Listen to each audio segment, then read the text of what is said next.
তো অনলাইনে form fill আপের জন্য আপনারা সর্বপ্রথম গুগল ব্রাউজারে চলে আসবেন। যে কোনো একটি ব্রাউজারে আসার পরে আপনারা এখান থেকে সার্চ করবেন NUEMS।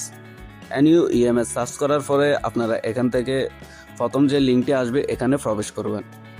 এখানে প্রবেশ করার পরে আপনারা এটি ক্লোজ করে দিবেন এবং এখান থেকে দেখবেন স্টুডেন্ট লগ ইন নামের একটি অপশন আছে, এখানে প্রবেশ করবেন। এখানে প্রবেশ করার পরে আপনারা এখানে দেখতে পাবেন স্টুডেন্ট লগ ইন এবং রেজিস্ট্রেশন নাম্বার। এখানে আপনি আপনার রেজিস্ট্রেশন নাম্বারটি দিয়ে দিবেন। রেজিস্ট্রেশন নাম্বারটি দেওয়ার পরে এখানে সাবমিট দিবেন। সাবমিট দেওয়ার পর আপনাদের সামনে এরকম একটি ফেস আসবে এবং এখান থেকে আপনারা একটু জুম করে এখানে কর্নারে দেখতে পাবেন একটা 3 ডট লাইন আছে, এখানে ক্লিক করবেন। এখানে ক্লিক করার পরে আপনারা দেখতে পাবেন এখানে ফর্ম ফিল আপ নামের একটি অপশন আছে, এখানে ক্লিক করবেন। এখানে ক্লিক করার পরে আপনাদের সামনে যে ডেটগুলো আছে এগুলো শো করবে এবং এখান থেকে আপনারা অ্যাপ্লাই নাও এখানে ক্লিক করবেন। অ্যাপ্লাই নাওতে ক্লিক করার পরে আপনাদের সামনে আপনাদের যে সাবজেক্ট আছে এটি শো করবে এবং এই সাবজেক্টের অনুসারে যে বিষয়গুলো আছে এগুলো আপনারা দেখতে পাবেন এখানে, এবং এখান থেকে আপনারা সবগুলা সাবজেক্ট মিলিয়ে দেখবেন, যে সবগুলো বিষয় আছে এগুলো মিলিয়ে দেখবেন। এবং এখান থেকে আরেকটি গুরুত্বপূর্ণ যে অপশন আছে এগুলো হচ্ছে আপনাদের দেখতে পাচ্ছেন ইলেকটিভ সাবজেক্ট। এখান থেকে আপনারা যে কোনো 4টা সাবজেক্ট সিলেক্ট করতে হবে। তো এখানে 4টি সাবজেক্ট আছে। অন্যান্য ডিপার্টমেন্টের ক্ষেত্রে দেখা যাবে এখানে হয়তো 3টা সাবজেক্ট আছে, 3টার মধ্যে 2টা সিলেক্ট করতে হবে।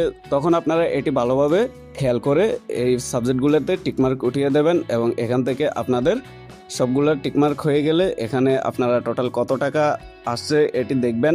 আসলে এখানে এগুলো দেখার বিষয় না, এটা হচ্ছে জাতীয় বিশ্ববিদ্যালয়ের ফান্ডে যাবে। আপনারা কলেজের নোটিশটি ফলো করবেন, ওইখানে যে টাকার অ্যামাউন্টটা থাকবে ঠিক সেই টাকাটা আপনাকে পেমেন্ট করতে হবে। আপনার সবগুলো এখানে ভালোভাবে দেখবেন, এখানে সাবজেক্ট কোডগুলো মিলিয়ে দেখবেন এবং দেখার পরে আপনারা এখানে একটা মোবাইল নাম্বার দিতে হবে। যে নাম্বারটি আপনার সচল আছে সেটি দিবেন, যেটি আপনার কাছে সবসময় থাকে ওই নাম্বারটা আপনারা এখানে দিয়ে দিবেন। দেওয়ার পরে নাম্বারটা যাতে ভুল না হয় এই বিষয়টা খেয়াল রাখবেন। ভালোভাবে দেখে ধীরে ধীরে এই আবেদনটা সম্পন্ন করবেন। তারপরে এখানে আপনারা দেখতে পাবেন সাবমিট নামের একটা বাটন আছে, এখানে সাবমিট দিয়ে দিবেন। সাবমিট দেওয়ার পরে আরেকটা মেসেজ আসছে, এখান থেকে আপনারা ইয়েস করে দিবেন। ইয়েস করে দিলে কিন্তু আপনার ফর্মটি পূরণ হয়ে যাবে এবং আপনি এখান থেকে ফর্মটা দেখতে পাবেন যে your form fill up successfully. এবং এখান থেকে আপনার যে সাবজেক্টের ফর্মটা আছে পিডিএফটা এটি কিন্তু আপনারা সবগুলো দেখতে পাবেন এখানে দেখার পরে আপনারা কর্নারে দেখবেন যে অ্যাপ্লিকেশন ফর্ম, এখানে ক্লিক দিয়ে পিডিএফটা সংগ্রহ করে রাখবেন। তো আপনাদের ফর্মটি এরকম দেখাবে, এখানে আপনারা সবগুলো তথ্য আরেকবার চেক করে দেখবেন, সাবজেক্ট কোডগুলো মিলিয়ে দেখবেন।